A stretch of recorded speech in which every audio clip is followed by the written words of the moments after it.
Allah Teala'ya hamd sanalar, şükürler, maqtovlar olsun.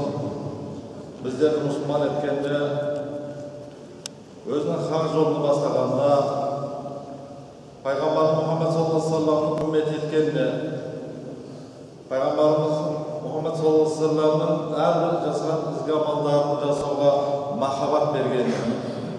Peygamber Muhammed sallallahu aleyhi ve sellem'ga, ona ahl baytlerine, sahabalarına, kıymetli şeyi olan başa salih ümmetlerine Allah'ın selamı ve rahmeti olsun. Şimdi de her zaman aytamiz, bu İslam dini adam balasının iki dünyada da, bu dünyada degan emas, iki dünyada da baxtga böleytini oladı. Sonuçta da bu dinin her bir amaldары, her bir farzları, her bir vacipleri adam balası üçün үлкен жақсылыққа бастайтын, көзге көрінбейтін, қолға ұсталмайтын күш. Егер оны пенде дұрыс білсе, яғни иманменен білетін болса. Бүгінгі тыңдайтын уағызымызда адамның ақылына сия бермейтін, яғни пенденің ақылы оған жетпейтін, бірақ өмірде болған ақиқат, хақ, бұл оқиға арқылы талай мен мұсылманмын деп жүрген мұнафықтардың сыры ашылған, мұсылман еместердің жігі ажыраған, әлем ислам діні аяғына толық тұрмаған, ең қиын сәтте болған Меғраж, Исра және Меғраж оқиғасы жайлы болмақ. Құдай қаласа, бұл Меғраж түні биылғы жыл санау бойынша 25-нен 26-шы мамыр, Ережеп айы бойынша 26-сынан 27-сіне ауған түнде болады. Соған дәлме-дәл келеді. Бұл оқиға шынында да Ражаб айының, яғни Ережеп айының 26-сынан 27-сіне ауған кеші болған ақиқат. Бұл оқиға Пайғамбарымыз Мұхаммед саллаллаху алейхи ва саллям әлі Меккеден Мединеге хижрат жасамай тұрғанда болған, яғни хижрат жасаудан 1 жыл алдын болған оқиға. Осы кеште бүгінде біздер өтеуді өзімізге, жүрегімізге үлкен бір қуаныш деп білетін, рахат деп сезінетін 5 мезгіл, 5 уақыт намаз парыз болған. Исра және Меғраж екі оқиғада сол бір түнде болған. Исра деген сөз түнде серуен жасау деген мағына береді. Яғни Пайғамбарымыз Мұхаммед саллаллаху алейхи ва саллямның Мекке қаласынан дағы Харам мешітінен Байтул Мақдис, әзір Иерусалимдегі Байтул Мақдиске бір түнде барып, одан ары Байтул Мақдистен ары қарай Меғражға көтерілген. Енді әзіргі уақытта біздер айтуымыз мүмкін енді кейде жақсы енді техника дамыды, бір сәтте баратын шығар, немесе Пайғамбар Мұхаммед саллаллаху алейхи ва саллямнан кейін де бір қанша әулиелерді кереметтерін көрсеткен пенделердің арасында болған оқиға деп білуіміз мүмкін. Бірақ Пайғамбар саллаллаху алейхи ва саллям сол Исра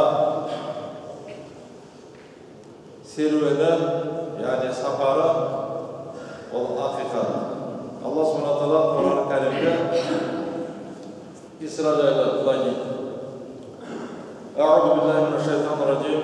Bismillahir-rahmanir-rahim. Subhanallazi asra bi'abdihi laylan minal-masjidil haram ila al-masjidil aqsa alladhi barakna hawlahu linuriyahu min ayatina innahu huwas-sami'ul basir. Subhanallah, pak Allah Teala'nın madahtau бүкіл күмәннен, бүкіл айыптардан пәк болған Алла Тағала, яғни күмән деген бүкіл айып жатқан яһудилер, насранилар өз сенімдерінде Құдайды демалады дейді, шаршайды десе, насранилар оның әйелі бар, оның баласы бар дейді, ондай нәрселердің бәрінен пәк. Сол Алла Тағала өз пендесін кеште Масжид-ул Харамнан, Харам мешітіне Меккедегі Масжид-ул Ақсаға серуендетті. Масжид-ул Ақса сондай мешіт, біздер оның айналасына береке дарытқан. Шында да Пайғамбар Мұхаммед саллаллаху алейхи ва салламға шейінгі барлық пайғамбарларға уахи Масжид-ул Ақсада келген деген риуаят бар. Яғни пайғамбарлардың басым көпшіліктері сол Ақса мешітінің айналасында өмір сүрген, және сол жерде оларға уахи келген. Тіпті Мұса алейхиссаламның да соңғы Азраил алейхиссалам келгендегі тілегінің бірі де, мен егер дүние салсам, сол Масжид-ул Ақса мешітінің жанына қойылса деген тілек тілеген. Яғни ол мешіттің айналасына Алла Субхану ва Тағала өз Құранында куә бергендей береке дарытқан. Кейбір ғалымдар айтады, ол жердің береке дарыған соншалықты не ексе де шыға береді. Топырақтары құнарлы, тіпті сулары да шипа деп айтқан. Сондай айналасына береке дарытқан Ақса мешітіне сапар шекті. Не үшін? Біз өз аяттарымызды көрсетуіміз үшін. Расында Алла Тағала естуші және көруші. Бұл оқиған Пайғамбар саллаллаху алейхи ва саллям таңертең Қағбаның қасында тұрып айтқан уақытта көпшілік, тіпті мүшриктер уақытында базы мен мұсылманмын дегендердің өзінде күмәнданып қалған.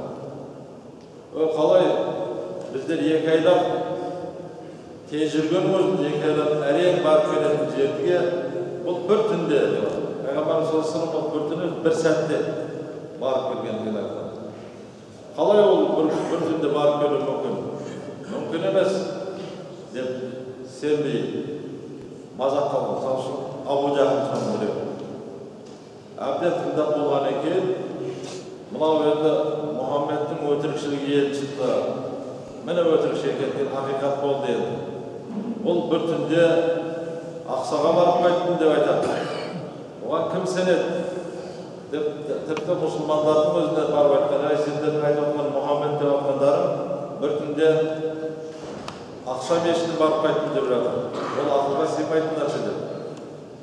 Базы бір мұсылмандар да соған шында да бір түнде кім барып келуі мүмкін деп күмәнсірап Абу Бакр разияллаху анхуға дейін бар.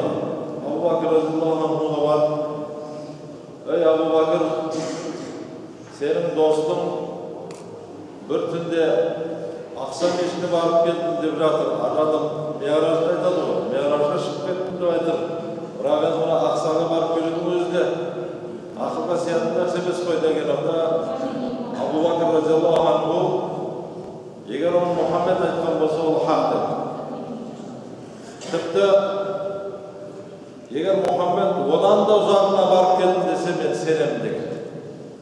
Сол сәттен бастап Абу Бакр Сыддық деген, яғни растаушы, бәріне сенімші, тасдиқтаушы пайғамбардың деген лақапқа ие болды. Яғни Абу Бакр Сыддық деп аталуы осы оқиғадан кейін болған. Шында да ол ақылға сыймайтын болғанменен, ол болған ақиқат, өйткені Алла Субхану ва Тағала пендесін қай жаққа, қай уақытта, қай сәтте, қанша уақытта апарып келеді десе, мұғжиза дегеннің өзі сол адам баласына ақыл сыймайтын нәрсенің барлығын өмірде көрсетеді. Өйткені біздің ақылымыз да шектеулі. Алла Субхану ва Тағаланың құдіреті шексіз. Yani bizler ayetlerimiz көрсету үшін, yani өзінің Алла Subhanahu құдіретін, пайғамбарлығын, одан бөлекте аз меғрабы көтерілген жерінде айтамыз, сол меғрабдағы оқиғалардың бәрін көрсету үшін Алла Subhanahu өз пайғамбарын, яғни өз пендесін абдихи деп мына жерде айтылған, ислам ғалымдары айтып жатыр, яғни өз пендемді деген, өз пайғамбарымыз саллаллаху алейхи вассаламға деген Алла Subhanahu құрметін білдіреді деген. Пайғамбарымыз саллаллаху алейхи вассалам да мен пайғамбарым емес, мен Құдайдың құлымын дегенге қатты. Және кейін бар абдуху ва расулу, кейін бар елшісімін деген тіркеуді айтып береді. Яғни мен Құдайдың құлымын дегенге пайғамбарымыз саллаллаху алейхи вассалам өзін мақтан тұтады.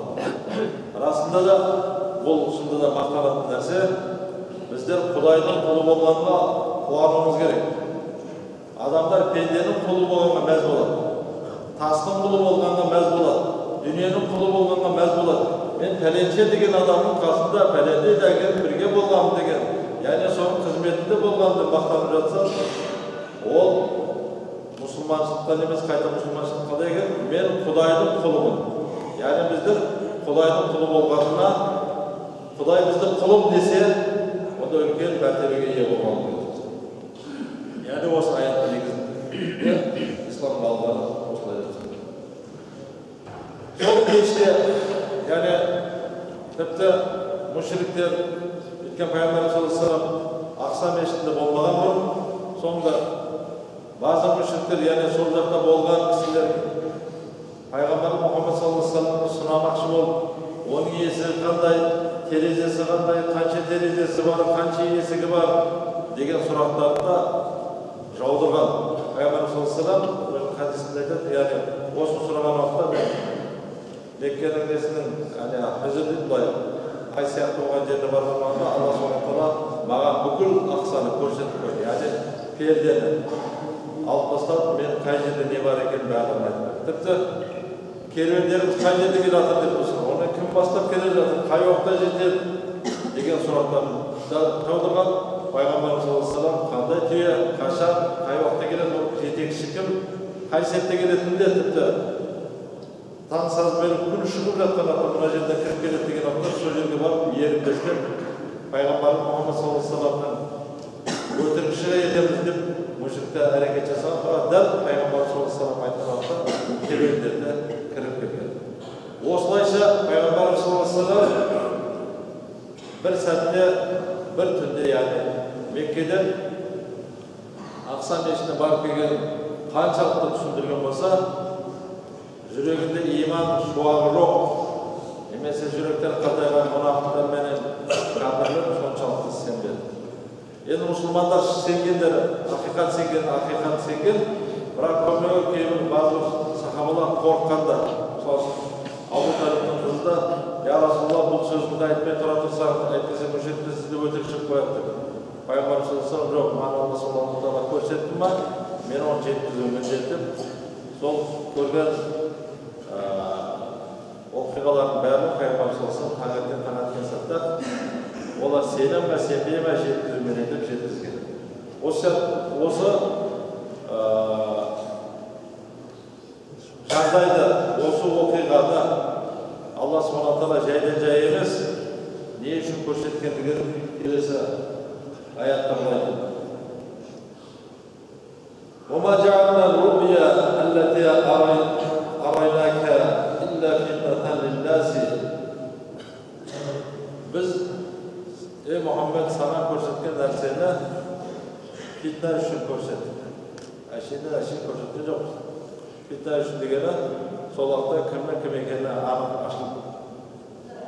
Яғни фасықтар, мұнафықтар өздерінің фасық екендіктерін, өздерінің мұнафық екендіктерін осы оқиғадан кейін көрсету үшін біз сені Харам мешітінен Ақсаға, және Ақсаға Миъражға көтердік. Исраның қысқаша мағынасы осы. Бұл енді ұзақ оқиға, ұзақ ғибраты мол оқиға. Шынында да енді біздер Расулаллахқа шүкір Аллаға сендік, пайғамбарына сендік,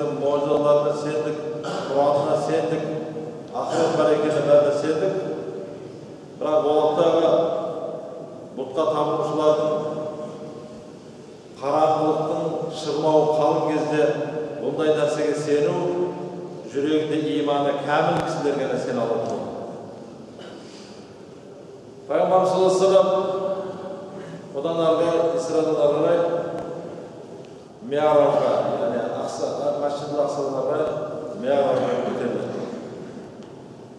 Миъражға көтерілді, бұл хақ болған ақиқат. Енді түрлі тартыстар бар, бірақ басым көпшілігі Пайғамбар саллаллаху алейхи ва саллям өз тәлімімен, өз жаныменен Миъражға көтерілді. Ол ақиқат шынында да. Енді рухы барып келген, оқысы ұқтағандықтарынан үстінде барып келген дегендер де болған, бірақ Пайғамбар саллаллаху алейхи ва салламның өзі тәлімімен, және жарымен барып келген үшін ислам ғалымдары хақ деп дәлелдеді. Шынында да оның Пайғамбар саллаллаху алейхи ва саллам өзі тәлі және жарыменен Миъражға көтерілгендігіне иман келтіреміз. Айша анамыздан келген риуаят бар, бірақ ислам ғалымдары айтады, Пайғамбарымыз саллаллаху алейхи ва саллям Миъражға Меккеге дейін, Мединеге дейін көтерілген әлі. Хижрат жасалғаннан 1 жыл алды. Ал Пайғамбарымыз саллаллаху алейхи ва саллям Айша анамызға Мединеге келгеннен кейін үйленген. Сондықтан да бұл оқиғаның ақиқат деген дұрыс екендігін сол Меккеде риуаят еткен, сол жерде айтқан кісілердің дәлелдері дәлелге жақындатып, ислам ғалымдары иман келтіргенге міндеттейді. Оны айтып жүргендер де бар, осы заманның өзінде де мүмкін емес Мұхаммед көкке көтерілуі, Миъражға шығуы, ракеталар әбден қапталған темірменен және скафандрасыменен әрең шығып жатыр. Ол Мұхаммед қалай ол жалаң ракетасыз ол Миъражға шығу мүмкін емес деп жүрген, мен мұсылманмын деп жүргендер де әлі де бар. Одан да көзіміз көріп таңдалған өзімізде Құдайда. Егер жүрегімізді Құдай Тағала қатайтып, мұнафықтыққа немесе күпірлікке бұрып қойса, ол айтады екенсің. Ол иман екен ондай нәрсені айтқызбайды. Және иман екен ол нәрсеге сендіретінде, және мойындататында. Егер иманында Алла Субхана Тағала бұрып қоятын болса, күпірлікке қарай, мұнафықтыққа қарай, онда пенде айта беретін алдына келеді. Бірақ Пайғамбар саллаллаху алейхи ва салламның Миъражға көтерілген ақиқат. Мына бір Миъраж жайлы ұзын хадис мұқият тыңдаңыздар. Осыны айтып беруді жөн көрдім. Осы жайлы да тартыстар көп. Пайғамбар саллаллаху алейхи ва саллам көкке көтерілген уақытта пайғамбарлардың рухын кездестірген, немесе өзін кездестірген дегендерде бар. Сондықтан да Пайғамбар саллаллаху алейхи ва саллам хадисін мұқият тыңдаңыздар. Оларда Анас ибн Малик, Малик ибн Са'са'a радиаллаху анхудан риуаят етеді. Наби саллаллаху алейхи ва саллям, Пайғамбар саллаллаху алейхи ва саллям бір күні үйінде жатқанда дейді, үйшеде екі риуаят етеді. Байнама фил хатиб وَرُبَّمَا قَالَتِ الْحَجْرِ. Бірлерде хатиб деген, бірлерде риуаятында хажр деген. Сондықтан да бұл жерде Пайғамбар хатиб дегенде мақсат үй деген мағына береді. Кейбіреулер айтқан Пайғамбар саллаллаху алейхи ва саллям Қағбаның жанынан көтерілгенде, ал бұл жердегі риуаяттарды екі түрлі болып біргелікте ислам ғалымдары Пайғамбар саллаллаху алейхи ва саллям үйінде жатқан уақытта басталды. Eza atani atin. Tosunda bir adam, bir keluvchi keldi. O'sha atinni islom g'alvlari Jabroil alayhissalom. Ibn g'alvlar keyin boshqa ferishtalar deb aytgan. Fashaqqa ma bayna hadihi ila hadihi. Payg'ambar sollallohu alayhi vasallam jannatga kelgan ferishta mana yerdan najerni shinjadi. Ya'ni ko'kragi jaradi. Kevdasi jaradda сөйтіп, «Фастахраджа қалби» benim yüreğimde başlayıp ثم أتنا بالقصد من ذهب مغلوءة إيمانا so'ng keyin bir oltindan bo'lgan ishinde iymonga to'la narsasini olib kelib g'azala qalbi meni qalbimda yuragimda so'ndan keyin to'ldi. Ikkinchi bir rivoyatda kelib zamzam suvi bilan hikmatga to'la yana zamzam suvi bilan yurdi. O'sha yerdagi hikmatga to'la, iymonga to'la deganda shunda da payg'ambarimiz sollallohu alayhi vasallam so'nggi payg'ambar yana hikmatga to'la payg'ambar. Payg'ambarimiz sollallohu alayhi vasallamning yuragida ishine hikmat yana iymon to'ldirgan. Payg'ambarimiz sollallohu alayhi vasallamning iymonida hech bir iymon bo'lmaydi. Ki payg'ambarimiz sollallohu alayhi vasallam bir qancha hadislar. So'dan keyin bo'lgandan keyin haşırdan sen tömendeu, yiyecekten жоғарылау bir ақ көлік алып келді. Жауарет деген кісіде дolu пырақ болған. Пырақ дейді, біздерде қазақ тілінде пырақ. Соған мінгізді. Ол пырақтың шабысы аяғын сонша алшақ тастайтын еді. Bir секіргенде, bir шаққанда көздің ұшына бірақ жетеді. Біздер Жабраил алейхиссалам екеуміз сол пырақпенен аспанға қарай көтерілдік. Осы жерде екінші бір хадистерде пырақпенен Машрик Ақсаға барған еді. Ақсаға барғаннан кейін екі рәкат сол пырағымды дейді Peygamberlerin atı baylaydı halkaga. Atımda bayladı dedi. İşine kırıp iki rekat namaz okudu dedi. Okul peygamberler beni iki rekatına uydu soğumma degende. Sonra dağılan Rabbi'nin Peygamber sallallahu aleyhi ve sellem dünya asmanına kadar götürdü. Dünya asmanına götürdü. Cebrail aleyhisselam dünya asmanına kadar ki yes. Dünya asmanına Takpası kağıdı, arjağını soraldı, kimsin dedi, ben Cebrail'in kasındayken dedi, o Muhammed, ona peygamberden geldi dedi, ya geldi dedi, aytadı. Sodan ki, yesi takpası, dünya asmanının takpası karşıladı. Fayda fiha Adam, karasam birinci dünya asmanında Adam aleyhisselam. Fakala hada abuka Adam, bu senin Akin, yani atan Adam aleyhisselam. Fasallim aleyhi, selam verdim. Fasallamtu aleyhi, ya selam verdim. Farada aleyhi, radda selamı, o kısıdı bana selam kaydı. Sonra kala merhaban bil ibni salih ve nebi salih dedi duvarımız. Hoş gelmişsin. Жақсы kısının balası, salih kısının balası, yani salih peygamber. Solan ağabey biz argara kötürdük. İkinci asmanı, argara can değil. Көтерілгеннен кейін екінші дүние аспанның қақпасы қағылды дейді. Сұралды, кімсің? Мен Жабраилмін деді. Дейді, қасында кім бұл Мұхаммед? Оған пайғамбарлық етіп, ерді қақпа ашылды деді.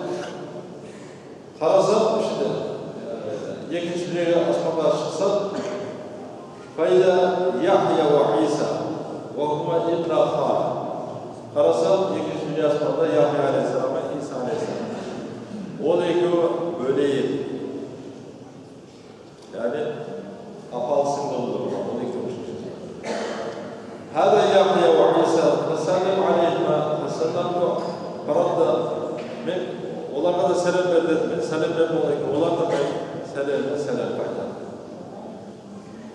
O da dua жасады. Salih bavurumuz, salih peygamberimiz hoş geldiniz. Dua жасады. Odalara götürdük.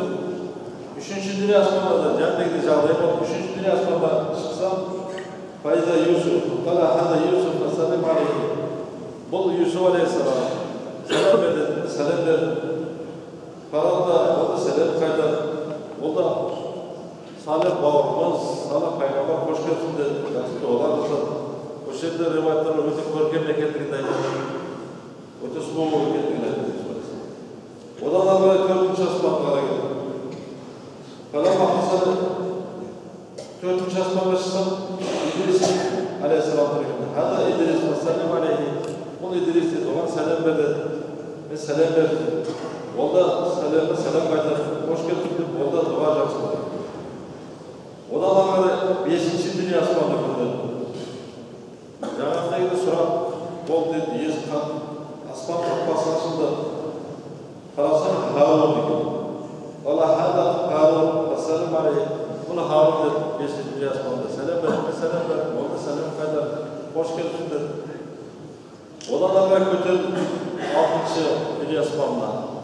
Алтыншы дүние аспанына шықса, Муса алейхиссалам тұр екен. Ола хада Муса вассалам алейхи. Вассаламту алейхи. Қарапта сәлем бер, бұл Муса деді, сәлем бердім. Ол да сәлем қайтарды. Қош келіпсің деді. Фаламман тажавазту фабака. Енді қасына өте бергенде, ең аспан көтерілген Муса алейхиссалам жылап жіберді. Қила лаху ма юбкика. Сонда жел сен жылап отырған деп айтқан еді. Фала абки жанна ғуламан буъиса баъди ядхулу джаннатан min ummatihi aksara mimmen yadkhuluha min ummatihi. Жылауымның себебі, яғни пайғамбарымыз саллаллаху алейхи қасат қылғаннан немесе жек көргеннен емес, менен кейін келген мына баланың үмметі пейішке, менің үмметіне қарағанда көбірек пейішке кіретін болды. Яғни өзімнің үмметімнің аз пейішке кіретініне қапа болып жылап жатырмын. Одан ары көтерілдік. Көтерілсек жетінші аспанға қойды Ибрахим. Қараса Ибрахим алейхиссалам. Ана хана абука ассалам алейхи. Айту, бұл да сенің атаң деді. Сонда да екі не бар? Ибрахим алейхиссаламда екінші адам, яғни исламдағы екінші адам атамыз. Бұл атаң деді. Сәлем бердім, сәлем бердім, ол да сәлем қайтарды. Одан ары көтерілген біздер ситратымды яғни осы әлемнің дүниеде жеткен аспанның ең шетіне жетті. Ситратымда ең шеттегі бір ағаш деп айтылады. Жемістер өте үлкен, жапырақтары өте үлкен, түйенің құлағы секілді деп пайғамбарымыз саллаллаху. Қарасам, ішінде төрт өзен ағып тұр екен. Мен оны сұрадым, Жабраил алейхиссалам. Жабраил алейхиссалам айтты, амма бәтинәни, ана ішіндегі екі өзен, қазахрани жәннат, ол пейіштің ішіндегі өзен. Амма захарани, яғни екі сырттағы тұрған екі өзен деседі. Фаннилу ол Фурат. Ол әзірге Египеттегі Нилменен Фарс мемлекетінде үлкен өмір тіршілігі болып саналады. Фурат өзені. Одан ары көтеріп Байтул Маъмурға бардық дейді Пайғамбар саллаллаху алейхи ва саллям. Сол Байтул Маъмурға барған уақытта Жабраил алейхиссалам бір ыдыста арақ, бір ыдыста сүт алып кетті. Осы және екінші риwayatта Ақса мешітінің алдында кетіп кетті. Бірақ мына риwayatта сол бар. Мен сол уақытта сүтті таңдадым. Онда Жабраил алейхиссалам айтты, сен шынында да ақиқатты, табиғатты таңдадың. Егер сен арақты таңдағанда, сенің үмметің арасынан болады деді. Сол жерде маған Алланың құзырында барған уақытта 50 рет күніне 50 рет намаз оқуды бұйырды. Одан қайта келе жатқанда Муса алейхиссаламға қайтадан соны салып мен келе жаттым. Муса алейхиссаламның жанына келіп, Муса алейхиссалам айтты, жоқ, кері қайт, мен бұл нәрсені үмметіммен сынап көргем, сенің үмметің 50 мезгіл намаз оқуға қауқары жетті. Содан қайтып Алланың құзырына 10 мезгілін қысқартты, тағы да қайтып келдім, Муса алейхиссалам кері қайтып секірді, жүрдім. Бірақ Алла субхана тағала 50 mezgil namazda 5 mezgilga qisqartdi. Musa alayhissalom sonda da aytdi, sen qayt bo'lganda 5 mezgil namoz o'qida seni ummating ko'tara olmaydi. deb aytganda men aytdim, Xudoydan uyalaman. 50 mezgilda eslekeni Alloh subhanahu va taolo yaxshi 50 mezgilda 5 mezgilga qisqartib, biroq har mezgil namoz 10 mezgil namozning savobga ega bo'ladi. Shunda 50 mezgil namoz o'qigan odam, 5 mezgil namoz o'qigan odam 50 mezgil namoz o'qigan savoblar kelar edi. Aytgandan keyin men bol barvoga oldim. So'dan yerga tushib, tangakten bo'lgan o'qiganda mushriklarga, ba'zi musulmonlarga aytib berdi. Bugungi budan qo'rqinlaydigan masala. Budan qo'rqinlaydigan masala Alloh subhanahu va taolo qudrati cheksiz bendesini qay yerga, qay vaqtda chiqaramiz sizda qudratlidir. Shundan birgalikda namazning da desmezgil namazida buyruq olsa Me'raj kechida. Bu o'ta bir keramat o'qiga. Agar iymonimiz halsiz bo'lsa, iymonimizda kibr demasa bir kuman bo'ladigan bo'lsa, o'zi undan ko'p o'ylaydigan bo'lsa, shunda da Allohning haq ekanligini, ya'ni islomning haq ekanligini biz to'liqqanda sen olamiz. Alloh iymonida kibrligi bor demasa, dag'i bor demasa, kumanda bo'lgan odamlar bunu o'ylagan vaqtda jannatga turli so'zlarda voy mumkinimiz hozir kosmos chiqamayotganga, texnika borolmayotganga Muhammad jarang ko'ylagini qalay chiqdi deb o'g'an senmaymiz deb dindan keri qaytdi. Alloh taolo dinimizga quloq bersin. Bizning dinimiz cheksiz hikmatga to'lidir. Bu din tek qana adam bolasini haqiqatga, yaxshilikka bastaydigan din. Bu din tek qana adam bolasini beybitchilikka bastaydigan din. Bu din qay yerga borsa, o yerda o'rganishga suylaydigan din. Bu din adam bolasini aqli yetmaydigan narsaga da sendiradigan din. Өйткені құдіреті күшті Құдай біздің ақылымызды шектеген. Біздің әзір көзіміз көріп тұрған нәрсе ислам ғалымдары айтады, бұл дүние аспаны, яғни бірінші аспан.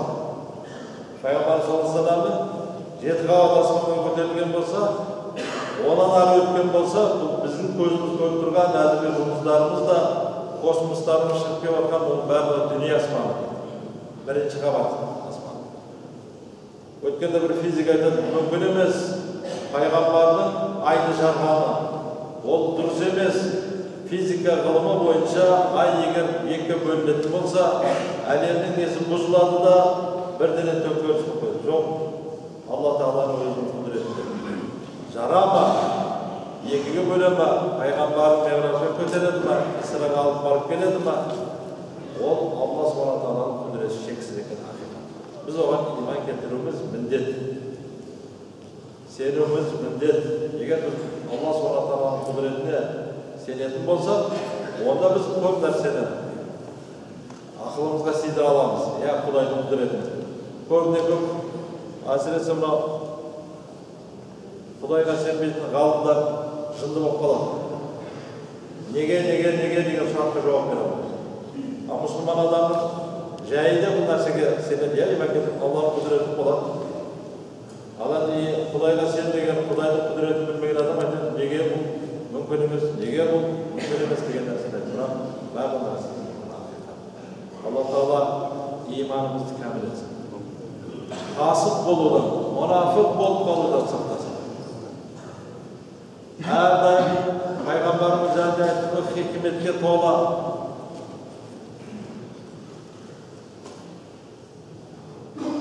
Ösiyetlerin bizlerge de amalatın nasip etsin.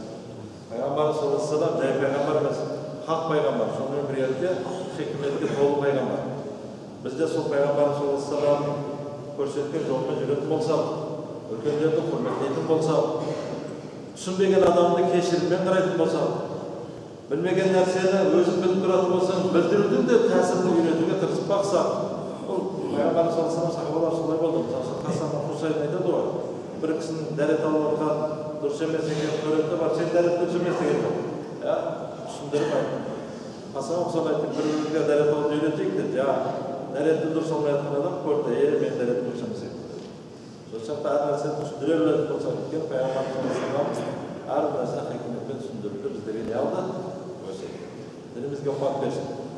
Мешіттерімізді тақуалы пенделерменен көріктенсін. Дін көркі нәрсе. Дін адам баласының көркі. Сенің мінез құлқың жақсы болса, демек сен ұстанған дінің дұрыс. Егер сен мінез құлқың дұрыс болмаса, яғни сен естіген хадисің, тыңдаған аятың сені дұрыс жолға бастай алмайтын болса, яғни сені көркем мінезділікке бастай алмайтын болса, демек сен ұстанып отқан жолың дұрыс емес. Өкпелемей-ақ қой, бірақ солай. Өйткені Алла субхана тағала өз пайғамбарын жәннетке тіпті көкірегін жарық хикметпен толтырған. Пайғамбарында ешбір кемшілік жоқ. Пайғамбарымыз қай жерге барса да, кімге барса да, оның пайғамбар екендігін мойындаған және оны құрметтеген. Оның үмметі де егер пайғамбардың жолын ұстанатын болса, мұсылмандардың арасы тұрмақ түгілі. Ғайыр діндер ішіне барса да оның орны болады және оны құрмет тұтады. Сондықтан да ұстанған дінімізді дұрыс түсініп білейік демекшімін. Алла Тағала дінімізге қуат берсін. Міне бір айта кетейін бір. Қайта-қайта бір жүрменде бір апамыз қиналып тұр дейді. Жағдай бар кісілер болса жәрдем берсеңдер намаздан кейін. Жылап егіліп, екі баласы бар екен, екі үлкен ауырған бар. Соның тек емін таба алмайды. Енді Алла Тағала солай да солай сынайды. Біреуді байлықпен сынаса, біреуді емінде сынайды, біреуді кембағалдықпен сынайды. Енді өмір болған екен Алла Тағала бірақ ол солай сынағанменен Алла жек көреді деген сөз емес. Алла Тағала бірақ ондай кембағалдықта, дертке шалдыққанында сақтасын, өзінің құлшылығын, деніміз сау кезде, жағдайымыз жақсы кезде құлшылық жасап Құдайдан сұрап барымызға нәсіп етсін.